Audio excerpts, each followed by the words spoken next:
Hi, I'm Sarah. And I'm Megan.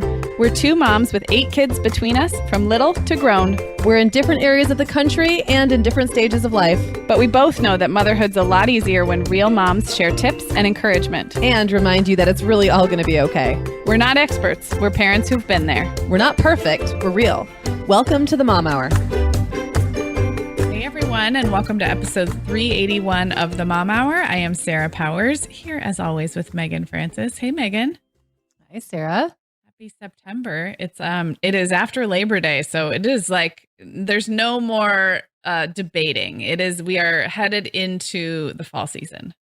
Yes, and my kids are back in school as of now, right? Yeah, today. Right this moment, yes. So definitely finally ready to shift into this kind of conversation, which I'm not going to say I've been resisting talking about homemaking and things like that. I just, it's my house kind of goes to seed over the summer, and my routines. And then the last few weeks of August, it's just like, I kind of want to be back on track, but I just can't. Like, the body is willing, but the mind is weak, or what? The other way around. I don't remember which one. Vice versa. No, Right. I totally agree. And what better way to start refreshing our fall energy than by opening up our fridge and freezer and talking about what's in them right now. That's what we're doing today. I'm really excited.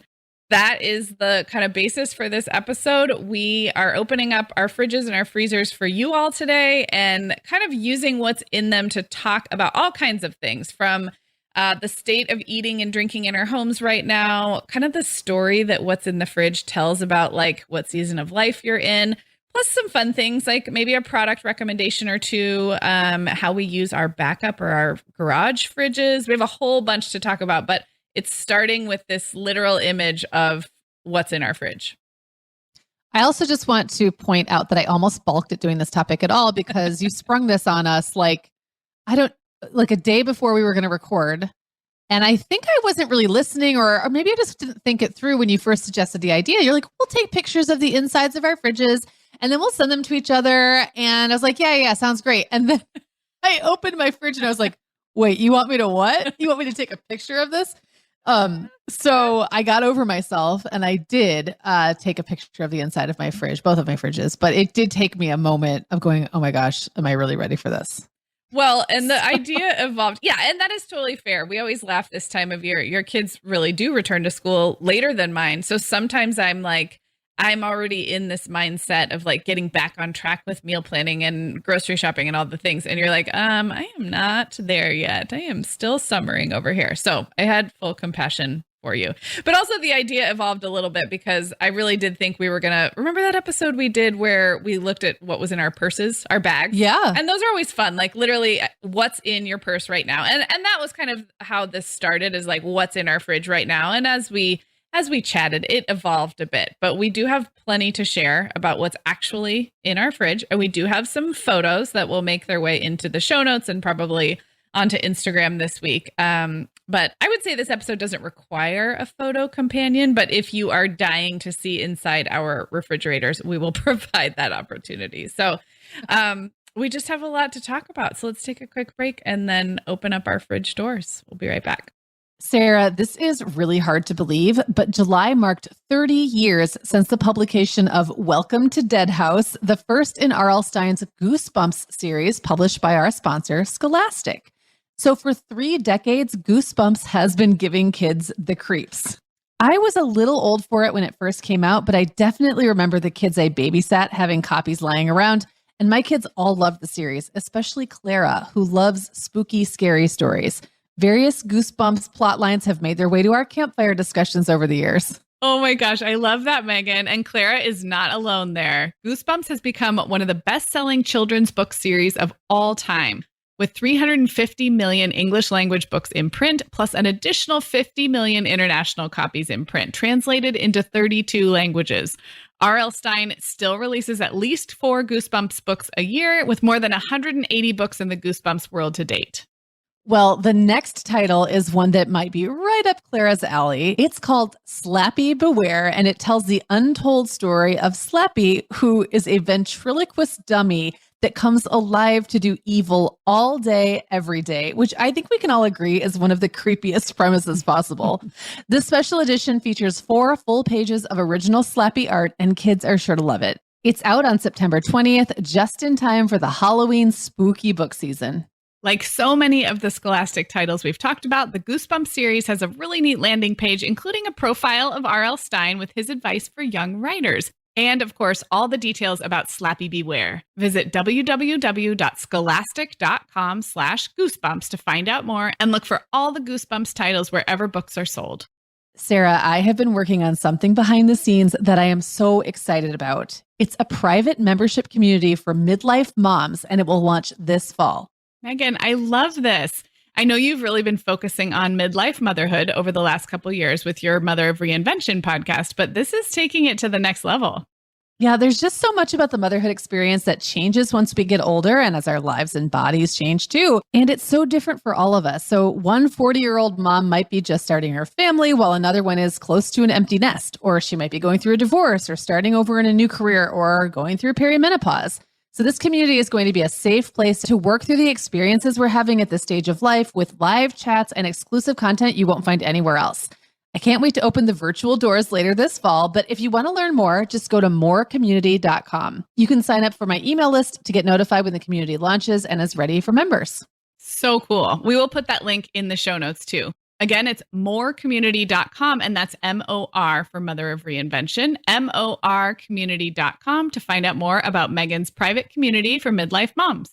Okay, Sarah. So for the first half of this episode, we decided that we were each going to just like pick out a few things that jumped out at us that we wanted to each talk about. So I guess I'll go first because the one that is like most prevalent and I feel like takes up the most room and has maybe been one of those things that I have a love-hate relationship with is my big vintage Pyrex dish. I bought a bunch of matching Pyrex, like from the, I want to say this is a late 50s, early 60s pattern. Okay. It's a really pretty blue. I think it's a Cinderella or the snowflake. I can't remember which one I'm this is looking exactly, at but I it. can That's look it why up. the photos are handy. Yes. So I see it. Yeah. Yeah. And I bought, I managed to get an entire set before the Pyrex, like the vintage Pyrex craze really took off. So it's very hard to find now complete sets. And I did collect a complete set and it was not insanely expensive. And I love the way it looks on the shelf. Like I love the way it looks on display. Mm-hmm. It's also very handy because it's great. Like you can cook in it. You can put leftovers in it. I like to serve in it. As a leftover transportation vehicle, it just doesn't work that great because I immediately forget what's in it. Okay. So the funny thing is I took that picture and thought, I just made the meal that's in there yesterday and cannot remember what it is. So and it's heavy, like it's really heavy. The lid is very heavy. So if there's anything piled on top, which often there is in my fridge because often there's just a lot going on, I have no idea what's in there. So then I have to pull everything off of it and like peek into it. And then like, oh, right, pot roast or whatever. I still don't know what's in there.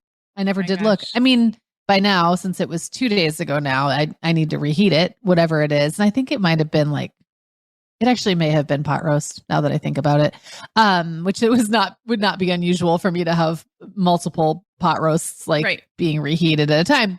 But it's just one of those things that's like, and then when it's in the fridge, it's not out being looked at. Right. It's in the fridge. So it kind of is never serving the purpose.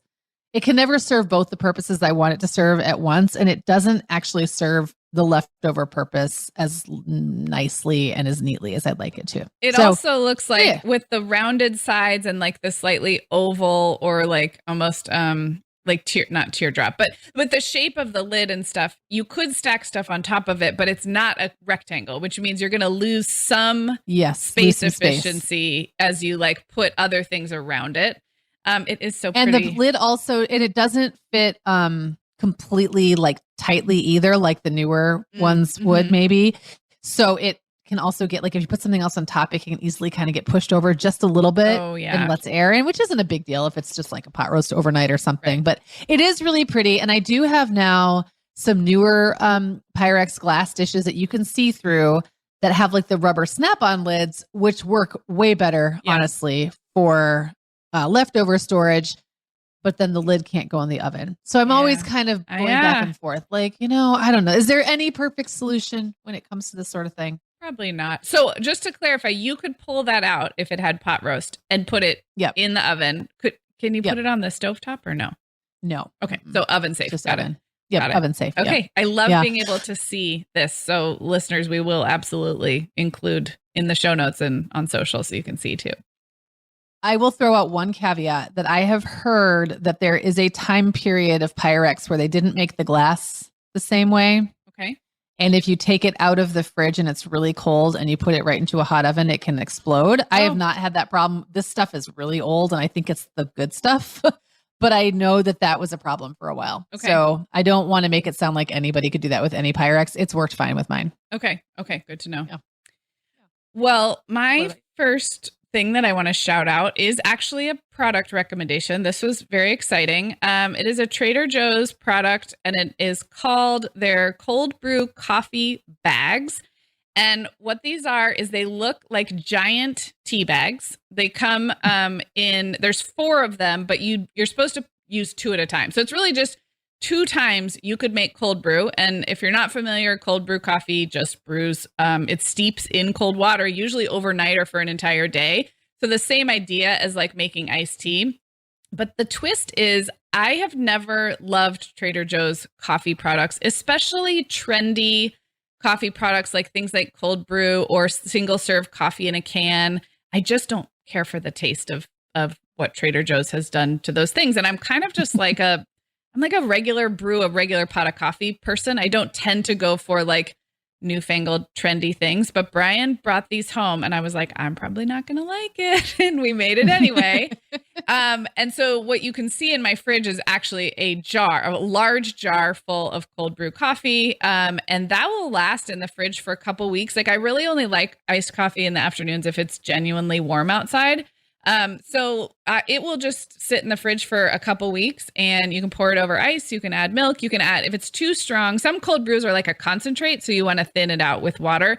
I don't add water to this one because I don't find that it got very strong to begin with. So, it's a major recommendation. Trader Joe's cold brew coffee bags, and you stick 2 of them in a big thing of water and you will have cold coffee for iced coffee for a while. Well, Clara has gotten really into cold brew, so I should look into this. Yeah. I don't know the difference because I don't drink coffee, but I hear that there's a lot. People have very strong preferences. Yes. So yes, they do. Well, the next one that pops into mind for me and has been a source of frustration for me is the fridge that we currently have came with the house, and this is the kitchen fridge. I also have one in the garage. We'll talk about that in a little bit. But it came with the house that I currently live in, and it's old. It's probably 20 some years old, and it's a KitchenAid. So I know it's like well made and stuff. And it's actually the kind of thing, like the era of fridge that I really like, which is when they were just like big rectangles. They weren't fancy. There wasn't a lot taking up space inside. It's just like, it's kind of, it's modular almost. Like you can use it however you want. You can move the shelves around, but there's not like big drawers that are so specific, and there's not things telling you how they should be used. And we'll talk a little bit more about that sort of thing in the second half about how I get kind of grumpy about fridges who try to do all the thinking for me. But I did think, well, maybe I should get some fridge organizers because then it would make my fridge life more organized. So I bought like a couple of those acrylic, clear acrylic containers. I got a couple that are supposed to hold things like stacked up, one for the freezer, one for the fridge. And I have one that's just like an open thing that I thought I would try to keep all my things together. So for a while I was putting all my oatmeal supplies because I always do like chia seeds and hemp hearts, and I would keep all that stuff in there. And I just realized that it was taking away all the flexibility that I liked in the big fridge without actually adding a whole lot of value. Yeah. Yeah.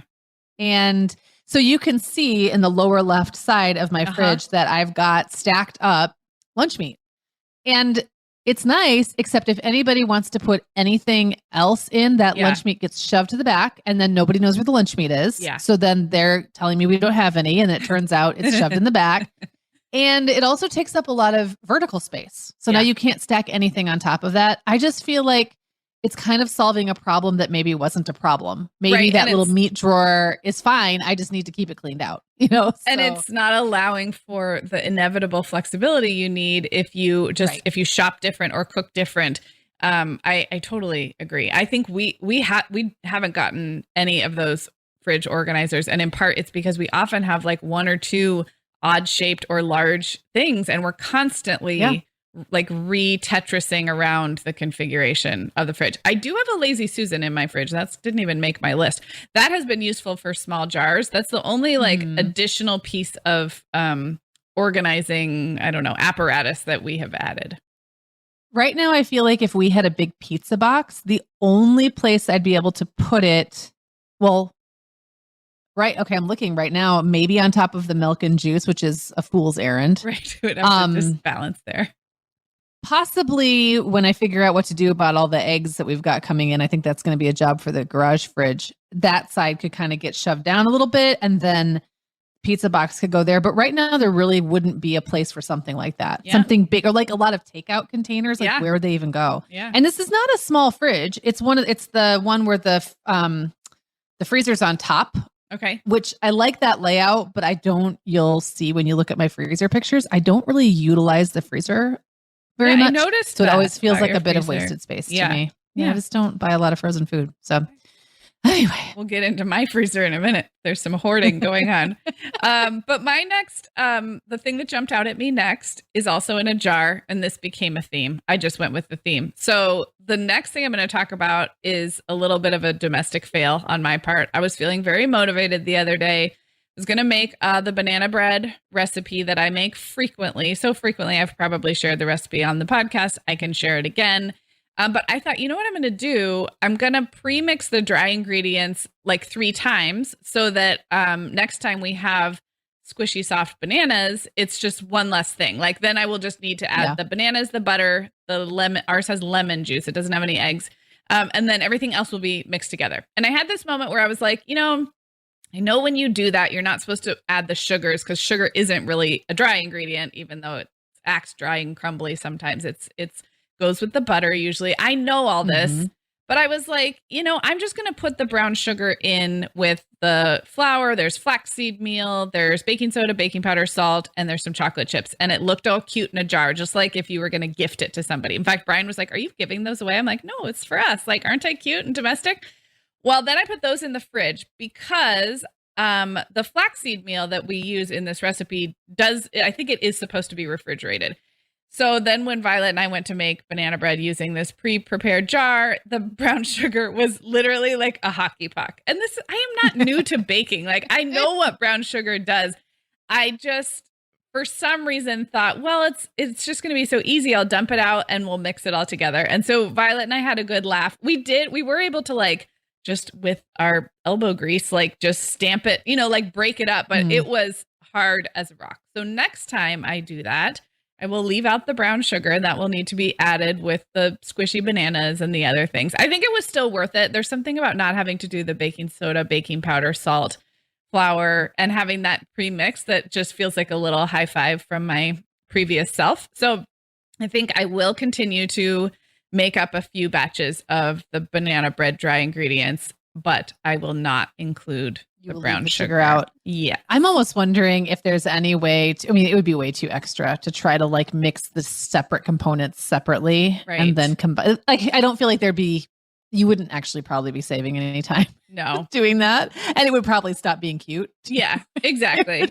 Like a bunch of sludge in a jar, like a bunch of wet ingredient sludge probably isn't as cute. But I wonder when you buy those mixes at the store where all you have to add is like eggs and water or eggs and oil, how they've gotten around that. And it's probably just like preservatives and I don't know, the ingredients that keep everything separated. Yeah, because whatever sugar is usually part of those, because you're usually adding egg and water or egg and oil. You don't have to add the sugar. Yeah. Yeah. Well, maybe it's not brown sugar. Yeah. It's probably just a chemical. Exactly. Yeah. Well, as you can see, I have an egg bonanza. I do. I hope people listened last week when we talked about chickens and kittens, or 2 weeks ago. Sorry. Yeah, it was 2 weeks ago. And I guess all I have to say about that is it's slowly starting to become an issue. Like for a long time, and that's just the ones I had put in the fridge. I also have a bucket or a basket full of them on my countertop. And so every day now I'm getting between 10 and 12 eggs. Yeah, that's a lot. And we eat probably 6 a day, which is a lot. Like we're having to kind of hurry to keep up. So at some point, we're going to hit a tipping point where it's going to be like, okay, what do we do now?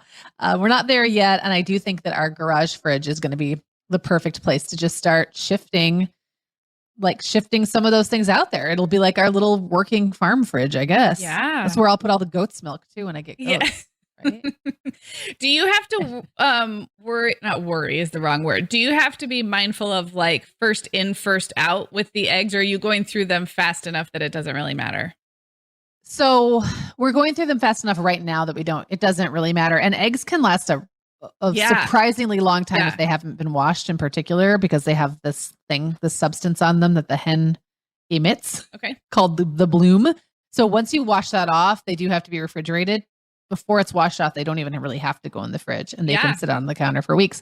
So the thing that I'm more picky about right now is if there's any little crack or imperfection in the shell, I feel like that egg has to be scrambled or hard boiled. And because the chickens poop everywhere and then their poop gets all over their eggs. Mm-hmm. And I haven't really figured out how to necessarily keep any of the poop from going in to the shell. I'm careful with them. But like if there's one that's got a little crack in it, either that's getting cooked at a very high temperature, and or it sometimes just goes back to the chickens. Yeah. I cook it and I feed it back to them. So and they love them. Apparently there's a lot of debate about whether you should do that, because if they get a taste for their own eggs, then they will start to deliberately eat eggs, and then they have to die. Oh my gosh. Or go away. Yeah. Because they will become egg suckers. But I then read that if they're cooked, that won't happen. And if they don't recognize it as an egg, that's not likely to happen. Oh my gosh. I just had never even gone down the mental path of like any of what you just said, like feeding chickens eggs and wow. Yeah. Mm-hmm. It's a thing. All right. Well, I noticed that I had a jar theme. So I've talked about cold brew in a jar, pre-mixed banana bread, dry ingredients in a jar. And so then I just decided to stick with it. But this is actually an interesting one to call out. And in the main picture of my fridge, Megan, you can see it. It is a jar on the bottom shelf of pickled onions. And Brian does the pickling, and we use pickled onions. So I don't know how often he does this, but we use them in tacos and salads and sandwiches. And I could link up the last recipe that Brian used. He usually just like Googles it real quick, but you and I don't like pickles, Megan, and we don't like capers, but I can do a pickled onion. Just like tangy, and it doesn't taste like a pickle to me. So while I don't enjoy pickles or capers or gherkins or anything like that, I do like having a pickled onion as part of a sandwich or a taco. And so we make those and keep them in the fridge. Well, I mean, I sometimes have to service my kids' pickle needs. So I think I probably have a couple jars of pickles, but I would not touch them with a 10-foot pole. I don't even like to smell. Like, I don't even like the smell of the brine when you first open the jar. Me neither, I do it like away from my face. Yeah, me too with pickles. But the onions feel different to me. And something about the pickling them at home. It's not like a pickle. So I was for a little while really freaked out by like any kind of pickled vegetable. It's very, it's very stylish or in trend right now to have like a pickled little relish on your anything. Could be on a salad, on a sandwich. And for a while I thought that would taste like a pickle, and it really doesn't. It's a much different, it's like a sweet and sour and sometimes flavor more than and sometimes a little like vinegary, but not in the way that a pickle is. So I'm on the same team as you. I do not like pickles, but I am okay with these pickled onions, especially in tacos or on top of taco or taco salad. So, Have you ever had pickled ginger? I have as part of something. I can't remember what. Yeah. Doesn't it usually come with sushi? Yeah. Is that a thing? Yeah, that's Yeah. pickled ginger. Oh, right. I think so. Yeah. Yeah. What about pickled eggs? No, that sounds bad to me.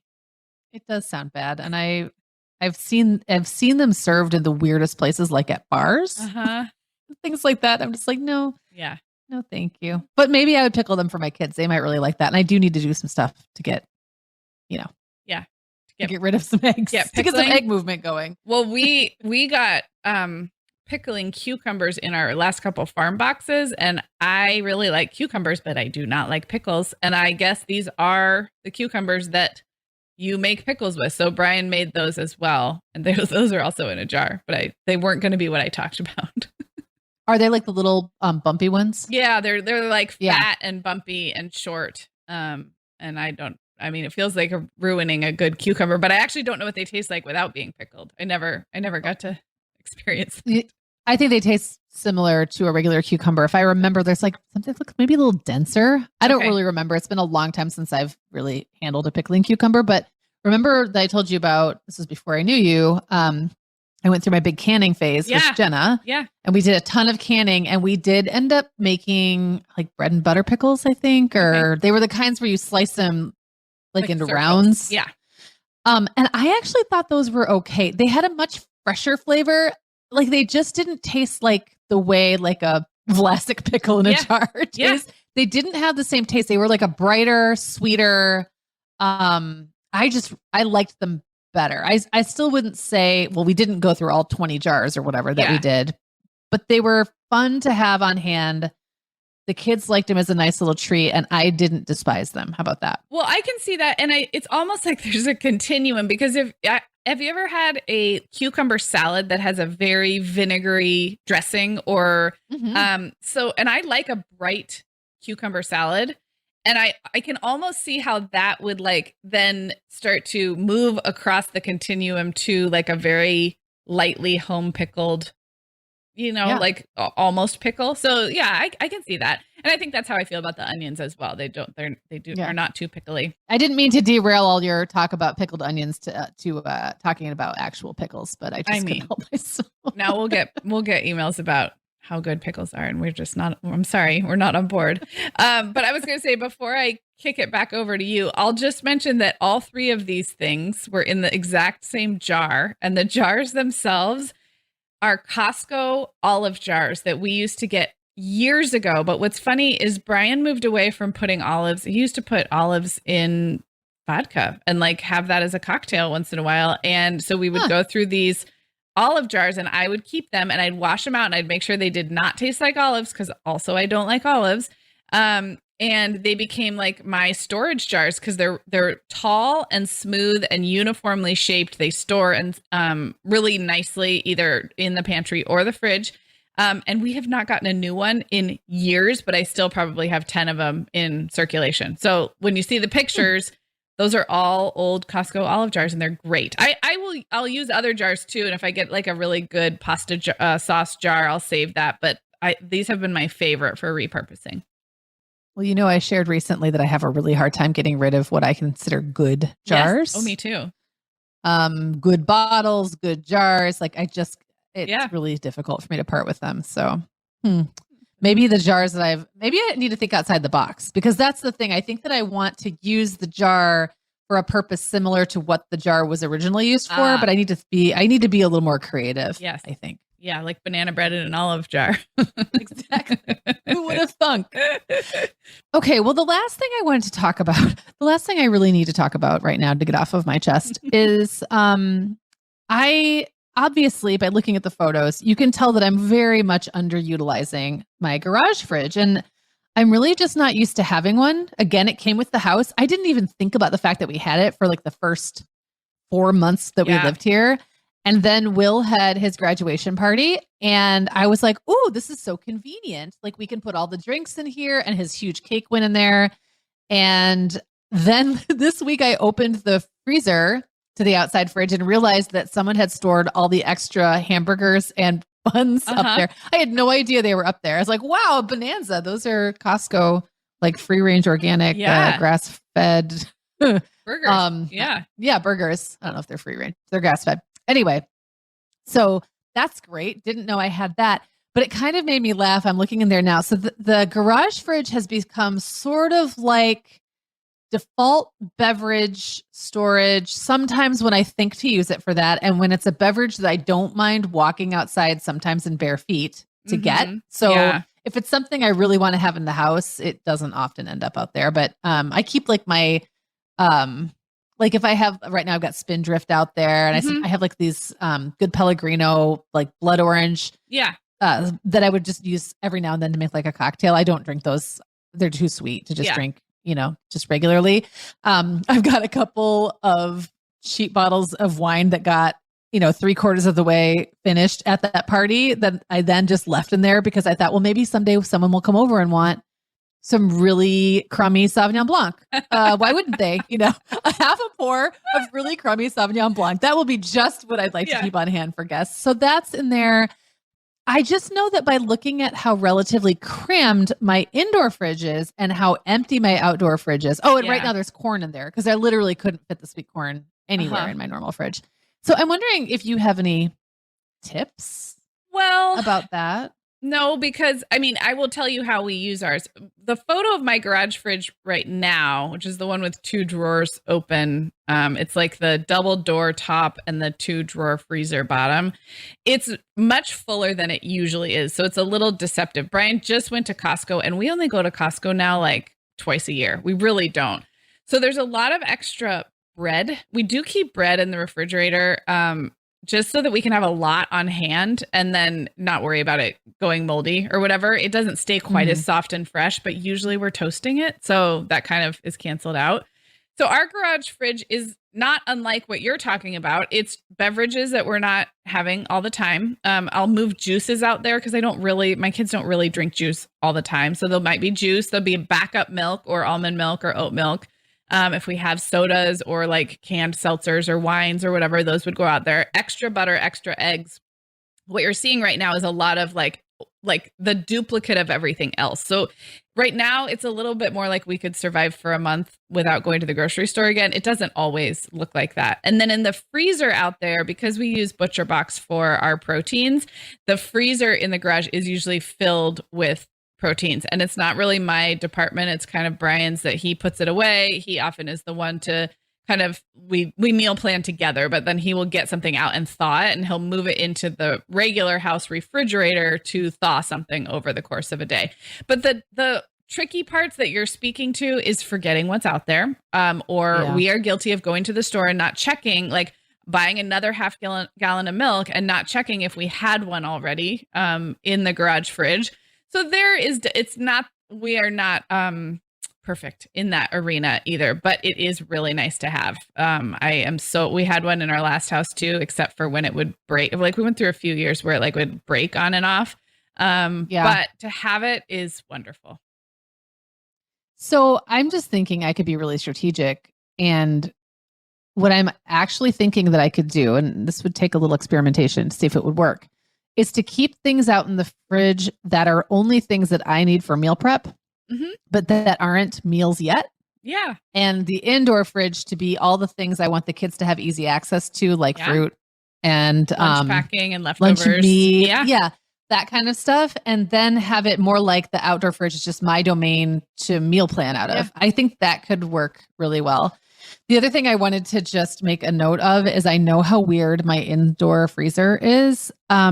I am the biggest freezer underutilizer, and it's weird. I don't like what's in there. It's so sad. So it's just like some meat. That's a pork shoulder. I have a old school ice, like an ice tray. Ice tray, because when we moved in, I thought the ice maker in the fridge was broken, and I just assumed I've had a string of old fridges, and I just got used to the ice makers never working right. Yeah.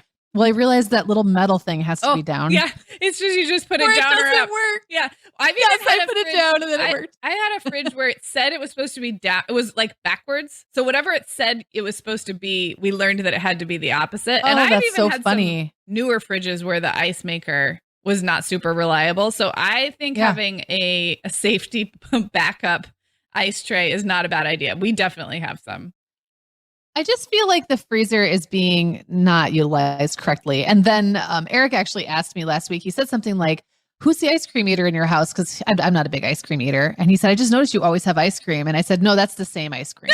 We've had that ice cream in there forever. And then they're behind it. There's one that's like the lid is off and it's only like a 1/4 inch of melted and refrozen ice cream at the bottom with a spoon stuck in it. I think So you can I don't know throw that away. I'm sure I could, but it's kind of the principle of the thing. Like, who did this and why? So, anyway, I just wanted to comment on that. I actually think your freezer looks like it's got, like, you've actually got food in it. Well, Like, it could be, you could dig into it if you needed to and eat. we could. We're going to get into like food guilt and judgment against ourselves in the second half. So we're going to judge you on this. Okay. Well, no, but All right. I sometimes can judge myself about the amount of like pre-prepared things I have in my freezer, like store-bought freezer convenience foods, which you do not have. So, there's like many ways you can slice and dice this, but yeah. That's true. All right. Well, I'm looking forward to that. All right. Well, let's take a break. And when we come back, we just have some general like thoughts on what's in our fridge and some questions to ask each other to work through this. So we'll be right back. Sarah, did you happen to notice a familiar canister in the photo I sent you of my fridge? Second row on the right. Yes, I would know that magical canister anywhere because it contains your AG1 powder from our sponsor, Athletic Greens, doesn't it? You got it. That canister gets prime positioning in my fridge because it's one thing I actually reach for every day. And I'd like to have easy access so I don't have to do much shuffling around first thing in the morning. I usually set it on the counter while I'm buzzing around the house so that either right before I walk out the door with the kids, or if I run out of time as soon as I get back from school drop off, I can put a scoop in a glass of water and start my day right. With that one scoop of AG1, I'm getting 75 high quality vitamins, minerals, whole food sourced superfoods, probiotics, and adaptogens. Taking AG1 also supports my sleep quality, mental clarity, and alertness. My AG1 canister also gets used every day, so I'm right there with you, Megan. Listeners, your AG1 subscription comes with a free year's supply of vitamin D, which is so important to add in as the days get shorter this fall. And Athletic Greens is also going to give you 5 free travel packs with your first purchase. All you have to do is visit athleticgreens.com/momhour. Again, that's athleticgreens.com/momhour to take ownership over your health and pick up the ultimate daily nutritional insurance. Megan, you know how I love a calendar planning system, right? I mean, I'm pretty sure everyone listening knows that by now, Sarah. Well, I have been loving the Essential Calendar for a few years now. It's a poster-sized calendar that you hang on your wall, and it shows, get this, a whole season at a time. So about 3 months.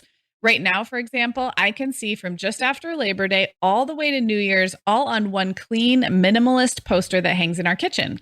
This is helpful not only for my brain, because, I get all cute and color-coded with the holidays and the back-to-school events and all the things, but it's also really helpful for my kids. They love to look ahead and count the days until Halloween or the school carnival or even Christmas. If they want to go that far, they can. I love it. The Essential Calendar was founded by Crystal and Lindsay, 2 moms who came up with this clean, simple view of a whole season at a glance. And we're now partnering with the Essential Calendar to get you all a great deal so you can have as much fun with your fall calendaring as Sarah is having, if that's even possible. And when you use our link or code, it helps the Mom Hour too. To save 10% off your order, go to theessentialcalendar.com/themomhour or use our code TheMomHour at checkout. Again, that's theessentialcalendar.com/themomhour or use our code TheMomHour at checkout to save 10% on your entire purchase.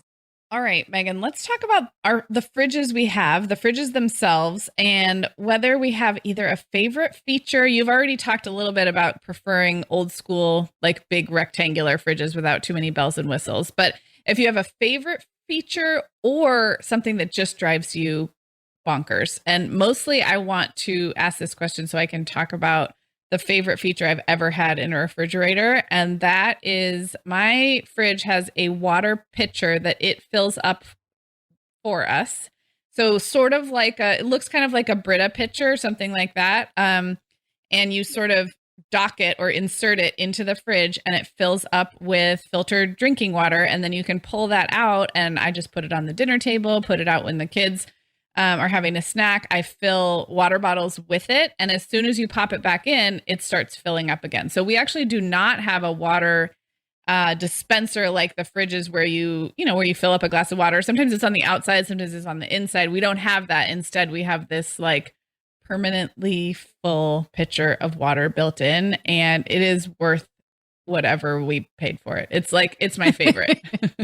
I think that sounds amazing. I alluded to, I've had a lot of fridges over the years, and I've had a real love-hate relationship with the features in some of the nicer, well, I'm putting nicer in quotes, like the more high-end fridges. I feel like sometimes they don't actually try those out. Like the design hasn't been really proven. They're like, well, I know what people want these days. What they want is for example, the water dispenser to be inside. Well, Eric has a really nice, like higher end fridge with the water dispenser on the inside of the so it's like a French door fridge. Yeah. And the dispenser is in like the crack. I don't really know how to describe it. It's like right up in the same, so I know exactly what you mean. You have to push so hard to get the water to come out that if I have like a sore finger, I can't do it. Well, and I know this because I actually had a mildly you have to leave the door open, and I have to use like all of my strength in my hand. I had a sore wrist from a yoga injury last year and could not use his dispenser because I couldn't operate with my left hand because of where it's placed. Like there's just no way to kind of get at it with my left hand. So I just couldn't get water out of his fridge for a really long time. I just thought that was ridiculous. And another fridge that I had at one point had so many drawers and special places to stick things that it was like, if you didn't use it exactly the way they wanted you to use it, it was almost unusable. Plus all of those individual drawers and compartments would get filthy because I would have little kids, dropping juice in them and crumbs. And so you'd have to take the whole dang thing apart. There was no just like wiping the shelf down. Right. Everything had to come out. So I guess I feel like I just want to have a plea and I know that I live in a town that is run by appliances, and I understand the pressure to like keep up with the next fancy thing, and have things that people are going to get excited about, and smart fridges and all that. And I feel like, don't try to be smarter than me. Like you don't have to do all of my thinking for me. Sometimes I just want, how about just cold? Yeah. Like I just want it to be cold. And not for me to have to like set it, I guess. And reliable, because the more smart features you have, the more like software programming and stuff has been involved. And that is just opportunity for something to go haywire, where like very expensive things. Yes. And things have become obsolete. I have seen this in smart homes and things with, a lot of smart systems. It's a double-edged sword. And it's like, I think you just have to go in with full knowledge of what happens when this stops working. And like old school fridges would last. When we moved into this house, there was a Sub-Zero that was 23 years old. And I actually thought it was new. It was just like in perfect working order, but it didn't have all the modern bells and whistles. And then eventually it died. So yeah, I've had multiple 20 to 30-year-old fridges, and they are beasts.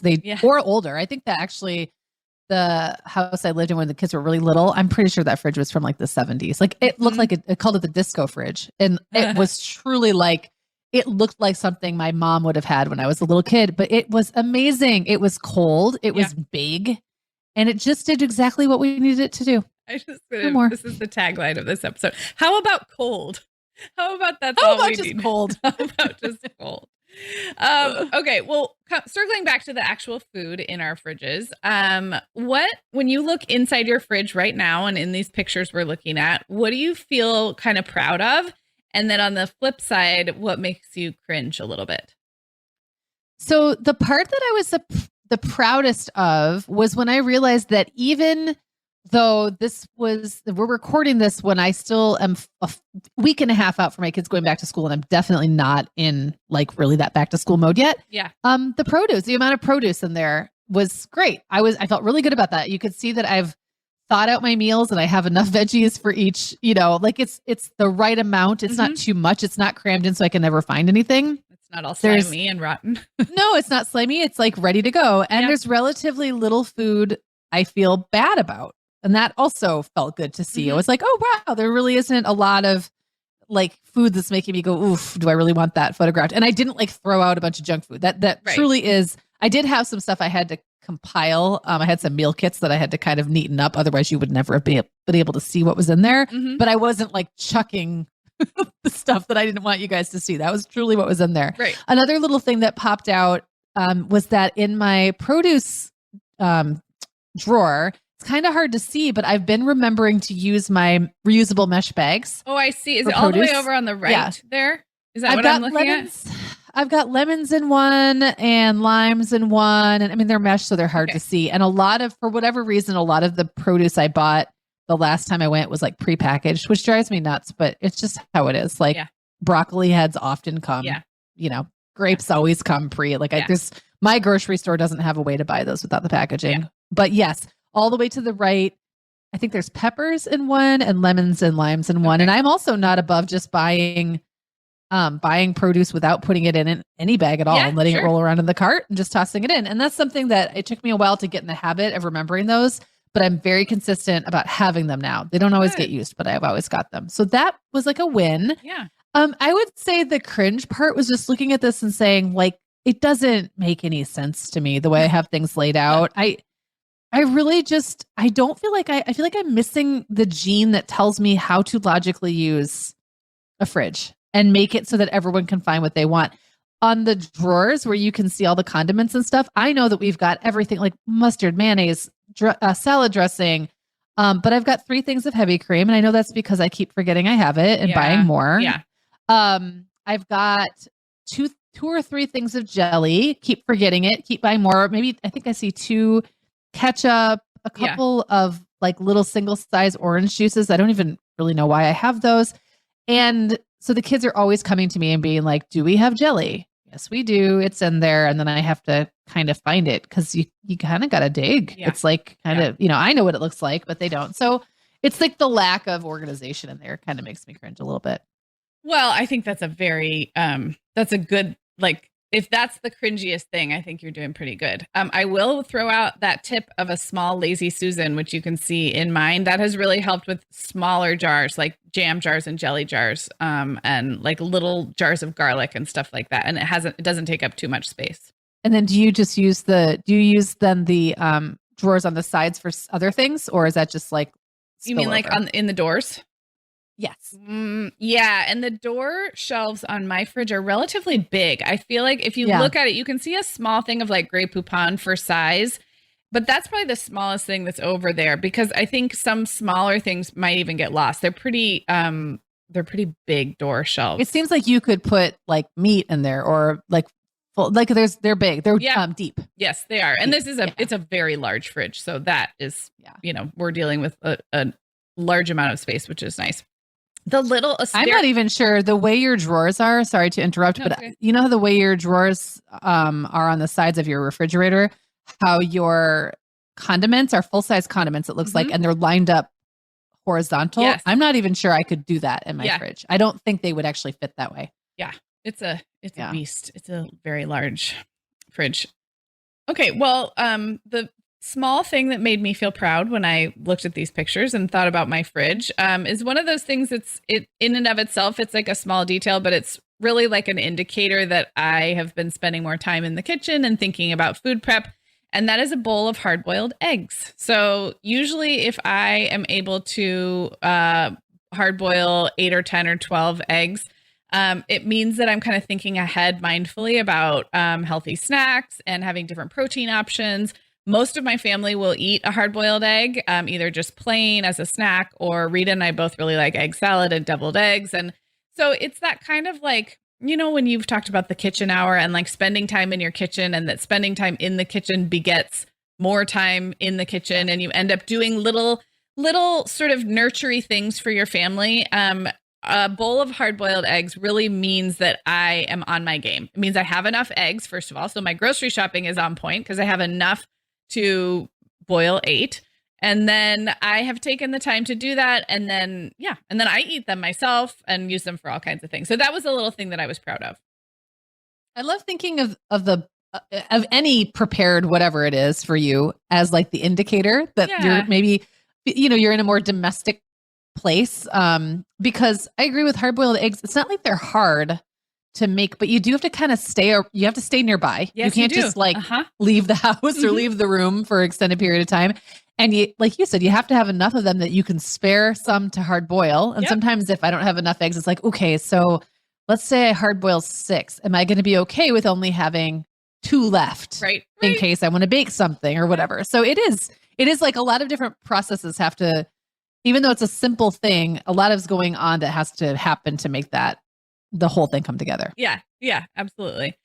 And then my cringe was very similar to yours. And I was it is duplicate items, like exact duplicates, and having multiple of them open at the same time in the same fridge. And I will blame 2 factors on this. One, because we have a very large fridge, it's easy to lose track of things. And it's easy to like literally think that you haven't opened something when in fact it's back there. So there's like 3 things of chocolate syrup. There's 3 mayos in there. There's 2 jars of very specific like mini gherkin pickles. There is like, I didn't open up for the photo, the deli drawer, but I know we have multiple open things of ham. And this is also a factor. The other thing I'll blame it on is older kids who help themselves to things more often, which of course is great because independence is great, but they are not always like, they don't have the same eye for inventory management that I do. So it really that was a very nice way of putting that. Exactly. Yes. Like, they'll just go like, oh, I don't see any peanut butter. I'll open up another thing. And so we end up with multiples. And I think right now, end of summer, it is like over the top. There is a lot of duplication happening.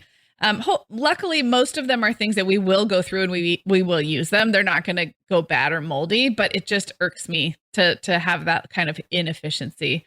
And then, I was going to say that I cringed when I saw all the soda in the garage fridge and how much ice cream and treats there are in the house freezer. And then what I actually want to comment on more is I am really trying the last several years to listen to my self-talk around applying judgments to the food that I buy in my own house. First of all, I did it. So I'm not judging somebody else. I'm judging myself. It's like there's this gap between how I imagine feeding my family and how I am actually feeding my family. And I'm really trying to get rid of some of that negativity, or like that there is a moral judgment at all about being in a season of life where I have soda in the garage fridge when we didn't used to buy soda at all. And I could explain why and when the kids are allowed to have it and all of that, but that is like almost irrelevant. It's sort of like the food that's in my house, I am lucky to have, and it's my choice about what I buy, our choice, Brian and I, about what we buy, how we serve it, what we look at as maybe a treat versus something that can be had anytime. And there's just no inherent moral value in a can of soda or like a moldy thing of cauliflower that went bad because we didn't use it. It is just neutral. It's just food. So that is, that's just kind of the journey I am on. But I did feel the need to mention, and this was cringy, that when I opened everything up yesterday, there was a giant head of what I'm going to call aspirational cauliflower. And I feel like many was it a pretty color? Well, it had started to speckle around the edges. Yeah, it was not a pretty color. It wasn't one of the purple or orange. No. Okay. It wasn't aspirational because of the color. It was just aspirational because you weren't ever going to make it. Because we bought it and thought we would use it and didn't. And I feel like every fridge has some broccoli or cauliflower or Brussels sprout that you buy with high hopes, and then it just sits there till it's time to throw it away. I wanted to mention judging the contents of your fridge as some kind of evidence that that's the way your family eats all the time. Mm-hmm. I actually think when my kids were little and I was more careful of their diets, had more control over their diets, if you had opened up my fridge, you would have seen more junk than you see now. And that's because then I was in some way rationing it out. Yeah. Like I might have a 2 liter of soda, but they only get a little cup on Friday nights with pizza or something like that, whatever it was. Now they're all in control of their own food. And what ends up staying in my fridge it's not like they're buying all of their own food, but they can basically just eat what they want. I'm not really, I make a good dinner and I expect them to sit down and engage in that dinner. But otherwise, it's not like I'm setting rules around when they can go to Taco Bell after school if they want to. Yeah. So a lot of that's not happening on my watch anymore. Right. It doesn't, but so the fridge, it's almost like now the fridge is graduating into my version of what I want a fridge for me to look like. Yeah. And they're along for the ride, but that doesn't mean that's how they're eating all the time. Well, right. Yes. It's just happening outside your four walls and the cold walls of your fridge. Yeah, that's a really good point. Okay, well, it's almost time to wrap up, but we thought it would be fun to end with a lightning round because before we recorded, we were talking about those foods that people have very strong opinions about whether they like to keep them in the fridge or not in the fridge. And so I don't know. We have a short list and I bet we're different on some of these. So I'm going to list them, Megan, and you tell me if you keep them in the fridge or not. Or there may be, no, there's not a freezer one. It's all fridge. Are you ready? Yeah. And I'm going to try to keep my editorializing at a minimum, but I'll just do my best. We're not very good at lightning rounds. Every time we say we're doing a lightning round, it's like, okay. But I'm really going to try. Buckle up. Really going to try. Okay. Here's the first one. Peanut butter. Absolutely not the fridge ever. Gross. Sorry. Was that too much? No. I keep my peanut butter in the fridge. There we go. I don't understand that life choice, but okay. Okay. Butter. How do you spread it? It's spreadable. The ones that I have kept in the fridge are fine as long as you mix them. Really? So I store them at room temperature before I open them. And then when I open them, I mix the oils in really well. Right now we use a Trader Joe's creamy peanut butter. It's a natural peanut butter. But I already broke the rule. I wasn't supposed to ask questions or editorialize, but I just couldn't help. I really am curious though, because I feel like cold peanut butter just rips the bread up, but okay. Yeah, ours is pretty spreadable. It's not a problem for you. Okay. It's not. Okay, what about butter? Fridge until like the most recent stick is out on the countertop. So there's always, it's in the fridge, but then the one that's in play is out at room temperature. Okay, that's the same in our house. I have a butter dish on the counter, and I keep the rest in the fridge, and then I will add to the butter dish. And then when I fear that the butter dish is like maybe has some butter that feels like too old, then I will wash the whole thing. Yeah. But otherwise, I'm cool with countertop butter. Apples. Always countertop. I don't like cold apples on my teeth. Yes. I also am room temperature apples, although I think it's less about eating a cold apple and more of a storage thing. I have just, they do fine in a bowl on the table or the counter. So I am also room temperature. How about citrus fruit? Fridge, reluctantly. I would like to be somebody who keeps my citrus out on the counter, but it just does not work for me. I don't know why. It always goes bad. Oh, it goes bad. I don't know. It gets like moldy. Okay. Interesting. We usually keep it on the counter unless we have like a half lime or half lemon that we've used in a cocktail or cooking or something. And then we'll just literally place the cut lime like right on the little Lazy Susan in the fridge. I wonder if there's something about the climate where you are is more citrus oriented, or the fact that you're getting super fresh citrus. I mean, I could probably, we go through lemons and limes pretty fast. I could probably leave them out for a couple of days, but every time I've tried to make that like the thing I do, a lifestyle choice, like where I try to have like a pretty bowl of citrus out, I just end up with a bunch of green rinds.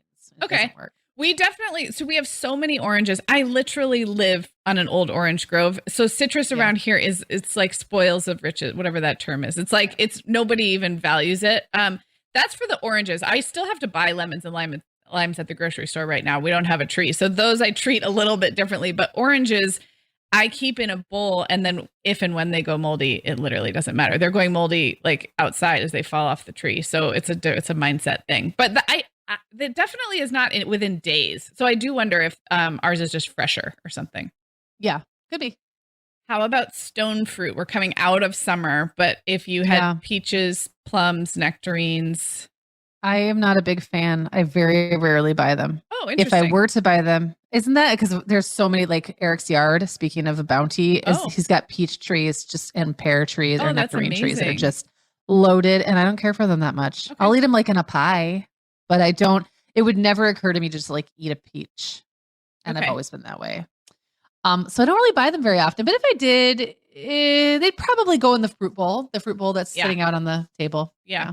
I think they'll last longer in the fridge, but they taste better at room temperature, which is probably true of most fruit. Actually like though a cold cut up peach or a pear. I know that's not a stone fruit, but sometimes those fruits that get softer really fast, it will help with the over ripening if you can, employ the fridge. But it sounds like both you and I keep most of our fruit at room temperature. I prefer room temperature fruit when possible. Me too. When I go to my parents' house, it's like there's all these apples and oranges and different things in the fridge, and I forget it exists. I'm like, yeah, mine's pretty much all out. Well, this is a fruit extension. How about tomatoes? So I very rarely purchase like regular sized tomatoes unless I'm going to make something with them, because we're just not like big on slicing up a beefsteak tomato and eating it. If I were to, for some reason, I would have it out, but I'd probably buy 2 or 3 and they'd be out like in the windowsill or something like that. Mine are. Yeah. Now, the one exception for me is I do very often buy grape tomatoes, and for some reason I keep those in the fridge, and I don't know why. Oh, yeah. They feel like they should be in the fridge. I think. And that's illogical. You're right, but I think I've done the same over the years. But if we get tomatoes, it's often in the farm box, so we're eating them mostly just seasonally, and I keep them out. They're they're like above the sink, and we do buy the slicing ones for burgers and sandwiches. So, but I think I've done the same with grape and cherry tomatoes, to keep those in the fridge for no reason. Yeah. How about, I wrote bagels, but I would open this up to any other bread products. Are there any bread products that you routinely keep in the refrigerator? Okay, so this is funny. Just the other day, I bought bagels out of the refrigerator section because I had already gone by the bread section. Usually I would just pick them up in the bread section. Okay. But there's like one brand, and I think it's Lender's, that's always in the fridge section. Okay. And I got it home, and then I was like, so wait, now do I have to keep these in the fridge? And I read all over the package, and nowhere on the package does it say it needs to be refrigerated. So I truly think it is a merchandising choice by the company. Probably keeping it with the cream cheese is very smart. Yeah. And so I had a mini rebellion where I said, just because I bought this out of the refrigerator doesn't mean I have to follow your rules. They're all going to be gone in a day anyway. Who cares? Yeah. So that was the long answer. The short answer is bread always goes on the countertop for me. Yeah. It's always room temperature. Yeah. So I think we got into a hybrid pattern because when shopping Trader Joe's, they're very careful about their use of any preservatives, which is wonderful, but a lot of their bread products, and I would include tortillas, bagels, hamburger buns, they just don't stay fresh very long. Now, if you pop some hamburger buns in the fridge, they're going to dry out, but they won't get moldy. So it's kind of like it's each product decision based on how soon are we going to eat this, and are we going to toast it or do something to it that will liven it back up again? Right. In which case, I do often keep bread, bagels, and hamburger buns in the fridge because I hate when stuff gets moldy. And I think Trader Joe's, for all the things I love about it, their bread products tend to go moldy pretty quickly, much more quickly than if you're used to buying like mainstream grocery store brands. And I think it is the absence of preservatives, which is great. Yeah. So I think that makes sense. Over the years, it's been a bit of a hybrid, but we actually keep a lot of loaves of bread in the garage fridge, and we will have bread. We're very bread secure because it's in the fridge. So, but I agree. If it's fresh and you're going to eat it, it's probably best out on the counter. Well, and one thing that I've been trying to do, and we've talked about how this is like a older kids, and especially in older kids that are with their dad half the time thing. I don't think it would be easier for a family like in your situation to do this just yet. But I'm just trying to get better at having just one of something. Yeah. Like I don't need 4 different kinds of bread on hand at all times. The kids can still be bread secure, even if it's just one kind. Right. Or like tortillas. Do I need 4 different kinds of tortillas, or can I just have one? So that's something I do think that reduces some of that need to refrigerate because something might go bad. If this is the only one there is to eat, the kids will eventually just eat it. I know. And I really would like to move toward that as well. So I aspire to that. Okay. Well, this was really fun. We did fail on the lightning round. So let that be a lesson to us that we can't do them, but that's okay. No, We need another name. What's slower than lightning? Like still moving kind of quick, but not as fast as lightning. I don't know. All right, everyone. Well, thanks for joining us. We do have a More Than Mom episode coming up this Sunday.